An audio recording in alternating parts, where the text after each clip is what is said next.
I never thought I'd lose a friend over politics. And I never thought that Nancy Pelosi would drop a bag of cocaine out of her pocket while she's addressing the DNC, allegedly. I never thought that Joe Biden would drop out of this election. But there's a ton of people out there that don't believe that he dropped out of the election, despite the fact that he's obviously in terrible decline. He's obviously a very old, sick, weak, demented man. There are many folks who believe that there are powers that be, like Obama, like Nancy Pelosi, or whomever it is, the they, them, those, that are manipulating the strings like Geppetto, like the Wizard of Oz behind the curtain. There's a lot of folks that believe someone forced him out of this race. And at this point, it does not feel like a race, because in most sporting events where there is a race, there are also rules and guidelines to ensure that it is a fair race. And it's pretty obvious to anybody paying attention that this is not a fair race. But Tim Dillon made a very funny point, which I think might be true, especially with the fact that this bag of white substance fell out of Nancy Pelosi's pocket. He believes it's possible that her massive rack is actually filled with fentanyl, and her fentanyl titties are the thing that actually got Joe Biden off their teat and put him to sleep for the rest of this race. Now, obviously, I don't think any of that's true, but that's what Tim Dillon seems to think. So please don't shoot the messenger. Go beat up Tim Dillon. And the propaganda war that is at hand right now is very, very real. Mainstream media is not sharing the truth. They are pushing a narrative, and they want you to believe whatever it is they want you to believe. And getting back to my friend, this is a 30-plus year friend. I've known him almost all my life, played football with him in high school. I was the best man in his wedding. I was his children's godfather. He was my daughter's godfather. We are tight. We are family. And recently I went on a trip. We had an amazing time with a bunch of old friends. After the trip, he called me up, very serious, very stern, and he wanted to let me know something. And it's unusual for him to take this type of approach, this type of vocal intonation with me. I thought he was going to tell me that he might be dying of cancer or something, but that's not what it was. He just told me, very cold, very matter of fact, I'm voting for Kamala. And instantly I knew not to take the bait, not to start a fight, not to put myself in a position to lose a friend forever, but it was pretty clear that he was stuck in this spot of not being able to be open-minded, being closed-minded. And this is somebody I know to be smart, logical, and decisive, open-minded. He's an amazing friend and an amazing human being. The last thing I'm going to do is lose a friend over some bullshit like politics, but it was pretty clear he wanted me to take the bait and fight with him. And I chose not to, because it's not worth it. But after I got off the phone and I thought about it a little bit more, I was terrified, because if he hates Trump so much that he refuses to consider anybody else, I know there's a lot of folks out there that are very likely feeling that same thing and very likely to do the same thing. And I also know I'm never going to ever be able to change anybody's mind. If they have made a decision and they are stuck in that spot, there's 0% chance I'm going to change their mind about anything. No matter how angry or irritated or volatile or aggressive I get, there's 0% chance that I'm going to change anybody's mind. And the only thing that might actually penetrate that wall that people have up is the truth. And people and the media and politicians and your friends and family and everybody on planet Earth can lie. The only thing that can remain pure is data, is numbers, because numbers don't lie. And with that in mind, shocking job number revisions bring questions about the Biden-Harris economy. Now, I know that Kamala has said many things about what she intends to do, and we're going to talk about a lot of them right now, but I also know Here's somebody who's been in office for 4 years, who's going to make all of these sweeping, radical changes and change the country for the better, yet she hasn't done a frickin' thing since she started. And it's kind of funny to me that up until a few weeks ago, she was despised by her own party. All of a sudden, she can do no wrong. She walks on water. She's the most charismatic individual on planet Earth. And if you believe that, I've got a bridge in Margate I'd like to sell you. But breaking news, the new federal economic data shows the previous data significantly overestimated the health of the U.S. economy. Interesting. The economy is being propped up by other agencies within it in order to help the incumbent or the next best thing. Actually, not the next best thing. Actually, it was really just a diversity hire. Actually, it wasn't really the best thing. It was punching the ticket to help sell the old, white, angry man who has a track record of being racist and not being for the average American since day one. And the best thing about that diversity hire is that diversity hire can change ethnicities and probably sexes as easily as the wind blows. And don't get me started about the wind blowing or Kamala blowing. We could just ask Montel Williams about that. A Kamala will be whomever she needs to be in order to keep her job, in order to keep Obama in president. Keep Obama in president, you know? And if you don't think that Obama is the one who's behind the scenes of this administration, well, I disagree. But we can disagree. Who am I? I'm just some guy making videos on YouTube.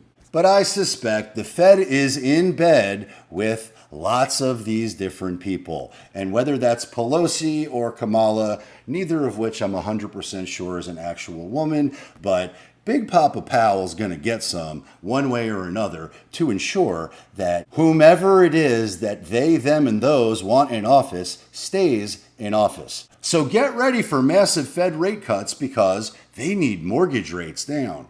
Unfortunately, the average American who is drowning in debt and can't afford the cost of living isn't going to be able to qualify for a mortgage no matter what they do. So if they bring mortgage rates down to 2%, 1%, 0%, they still won't qualify for a loan because they are buried in credit card debt. But ain't nobody got time for that because the reality is, as per the last numbers, employment is phenomenal and the economy is extremely strong. Up until they revised the numbers, which happened yesterday, and this is a scandal. This is proof, because the numbers don't lie, that they are propping up the economy with bullshit numbers. But whoopsie, they got it wrong. Bad them. They overstated the number of jobs created in the U.S. economy by damn near 1 million, 818,000 to be exact. That revision should set off common sense alarms in the brains of people who can't vote for Trump because they hate him. And I don't hate anybody, but I do hate when people don't do what they say they're going to do. And I also hate when people don't tell the truth. But Kamala's out there talking about inflation and grocery prices that are still frustrating many, many voters that are out there. But these folks have nothing to worry about because Kamala is going to put a ban on price gouging by food suppliers and grocery stores as part of a broader agenda aimed at lowering the cost of housing, medicine, and food. And you simply would not believe how many people don't qualify for loans, don't qualify for mortgages, don't qualify for whatever the thing they want credit for because they bought too many groceries. People buying prime meat at Costco are going to destroy the economy. We've got to fix and control prices. Publix, Costco, Whole Foods, Target, Walmart, they're going to destroy the economy, and the people buying groceries are going to destroy the economy because they gotta eat. I hope someone has enough sense within the party to be able to talk to her about what's happened in the past in other countries as well as our own when we fixed prices, when we try to control prices, if she doesn't know that this will cause food shortages and mass unemployment to the highest level, she's out of her freaking mind. It's totally possible that she may have taken a hit of Pelosi's teat. I don't know. But I do know that if she does this, then there will be a mass disruption of many people who are currently employed. And if you thought the last revision number was bad, just wait, because it's only going to get worse. Instead, what these companies will do is either one, there will be massive shortages, there will be massive scarcity, or they're going to replace all of the people involved in that supply chain with robots, with AI, and they will bring down their costs. And America will suffer. But they don't care because they ain't like us. And my friend that I'm afraid of losing might go hungry. But wait, there's more. Insiders report that Kamala Harris backs Biden's plan to tax unrealized gains. And in case you don't know what an unrealized gain is, it means that within a certain period of time, if, for example, the stock that you bought at 100 went to 1,000, you will be taxed on that non-taken profit. And the next day, it's conceivable, especially with these stupid-ass plans she's talking about, that the market for that stock could collapse completely. And the next day, your investment, the thing that you think is worth $100 or $1,000, could be valued at zero. And if that happens, not only did you get punished for the profit that you did not take, you will also realize the economic impact of that loss, because whatever you invested in is worth zero, and now you owe taxes on whatever that gain is you never received. And in case you don't think that the thing you invested can go to zero, I got news for you. I was a stockbroker for 20 years. I watched many multi-billion-dollar companies go to zero often. Enron, Lehman Brothers, and Bear Stearns come to mind without even really having to think about it. But let's not leave out all the NFTs that went to zero or all of the different digital coins that went to zero. Make no mistake, there's going to be plenty of people that are left holding the bag with a massive freaking tax bill and major realized and unrealized losses, which everybody knows is great for the economy. That is growth. And in addition to that horrible idea, she also intends to raise capital gains taxes to 44.6% and a 25% minimum tax on the unrealized gains for Americans with over $100 million in wealth. And you may be saying to yourself, well, I don't have $100 million in wealth, so it won't impact me negatively. And if you think that, well, God bless you. And please reach out to me directly because I have some unicorns I'd like to sell you. Because everybody knows unicorns are the best family-friendly pet, and everybody loves them. Except for maybe them, they, and those, I don't know. And while I realize not everybody's got $100 million, there are many folks that do have small businesses. But know that this party is completely inclusive. You will not be left behind. And I'll even say it to your face. You're going to get a bump in your corporate tax rate from 21 to 28%, which will virtually guarantee that every corporation runs itself into the ground in order to capitalize on unrealized capital losses. And the owners of those corporations will retire or go bankrupt. Either way, bye-bye economy. But maybe not. I mean, Norway had great success with this policy. In fact, when they implemented taxing unrealized gains, they expected $150 million of additional annual tax revenue. But here's the unintended consequences. $54 billion worth of wealth left the country. I should say, fleed the country. Kind of like what's happening around the world into ours. But I'll save that for later. It cost them $600 million in annual tax revenue.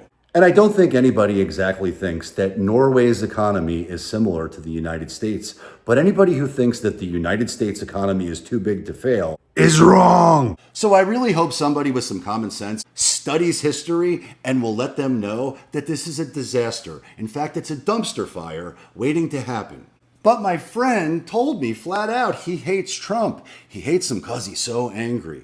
Well, I don't know if anybody stayed up late enough to actually watch when Joe Biden was allowed to fall on the sword and finally kill himself. Figuratively, not literally, but he's been dead for years already. We've already had 4 years of weekend at Biden's, but my friend's main issue seemed to be the anger that Trump has. And at this point, I know Joe Biden's irrelevant, despite the fact he is the active sitting president of the United States of America. He still is in office. His demented, drugged up anger might seem attractive to the people at the convention, but I doubt sincerely that it's being interpreted the same way by Russia, China, Iran, or anybody else on the planet who wants to take our country down. The good news is they don't really need to do anything because we're doing it for them. But price gouging or banning price gouging is back on the table, and so are Kamala Harris. Now, many of you who may remember way back in the day when Obama got himself elected, there were free phones given out to many low-income Americans. Obama! You got Obama phone? Yes, everybody in Cleveland, low minority, got Obama phones. And when my friend out in Destin, Kevin247, called me to talk about this real estate proposal that she has in mind, I instantly put the two pieces together because it sounds so familiar. I did a short on it on my channel, and I actually got some comments that we're going to talk about here too. And honestly, I'm just thrilled that people are commenting and watching my content, so it's all good. But I particularly like this one, which states, what a clown. And the angle of your phone shows how big your nose is. And if you think my nose is big, which it is, you should really check out my hammer. Because in case you didn't know, stimulating the economy right now, flooding the economy with money, printing money is a terrible idea. Check out my nose. And just in case you don't know, our government, our treasury, is in serious financial trouble. We've already got trillions of dollars of debt, and we're currently accruing trillions of dollars of interest on the debt that we already can't pay for. We're in serious financial trouble as a country, which puts the dollar and our country at tremendous risk. But why induce people to vote for you with a phone when you can help them buy a house? Let's stimulate the economy and get America great again financially by giving first-time home buyers $25,000 towards their first home down payment. That seems like an amazing idea, right? But there's no such thing as a free lunch. There's no such thing as a free phone. There's no such thing as free entry into our country without massive risk to the Americans that live there. And there sure as shit is no such thing as a free home, or I should say down payment. But if you think inflation is bad now, and you think home prices are bad now, well, just wait until Kamala Harris is on the table. Meanwhile, mainstream media continues to let Americans who are asleep at the wheel or dumber than doornails that Kamala Harris is the solution. And yet, despite the fact that she is the border czar, we've got massive amounts of illegal aliens entering our country every single day. Criminals, terrorists, pedophiles, the worst of the worst, and a few, probably good people, are flooding into our country every day. And I know they can't wait to get their own Kamala home. But what's interesting and hypocritical to me is although they might get a home, they sure as shit won't get entry into the Democratic National Committee convention. But if they got that far, if they got to the door and were denied entry, they can still get a vasectomy or an abortion on the House. Thanks, Kamala. Let's go, family. Which makes no sense to me because somebody with no documentation and no ID can enter our country pretty easily and get a free Obama phone and some government stipend, but I don't want to get off track here. Millions of people are entering our country illegally, but none of them could get into the border. They couldn't penetrate the border of security, the wall that was built around the convention. Which makes no sense to me because I thought what's good for the goose is good for the gander. And I even heard someone of color say to me that they have to vote for Kamala because if they don't, well then they're simply not black anymore. And you can't make this stuff up. This is an actual conversation that I had with somebody. And newsflash, in case you didn't know, Kamala's not black either. She's Indian. And I'm talking about Dot, not woo doo doo doo. But that's probably not true either, because if she needs to be woo doo doo, she sure as shit will be, because she'll do whatever it takes to get the votes. So when somebody who walks like a duck and talks like a duck acts like a duck, I'm not exactly surprised. But the mainstream media continues to blow me away, because I just saw a report that was put out today, or maybe it was yesterday, spinning this horrible revision about job numbers. U.S. job growth revised down by the most since 2009. Why this time is different. Wake up, people! It's not different. It's much, much worse. Which, I guess, is different. But that's certainly not what this article would have you believe. So thank God we've got Elon Musk. Thank God we've got Joe Rogan. Thank God we've got Tucker Carlson. Thank God we've got people like Kevin 24/7 and Squirrel Tribe. Thank God we've got Ron Yates. And thank God we've got independent people who are willing to tell the truth and willing to not be censored and tell you like it is. And hopefully by now you know I'm one of those people too. But have no fear, there's nothing to see here. Everything's all good. Question nothing, believe everything, and just know that monkeypox is coming soon and everyone is going to die. Up until they don't, and God forbid these folks actually get themselves elected and in office, just know the system is going to break. Just know we are in trouble. And I don't say that to scare you. I say it because it's an economic reality and it's going to happen soon. Or not at all. Because again, what do I know? Probably not much. So God bless America. And remember, the future looks bright up until there's civil war.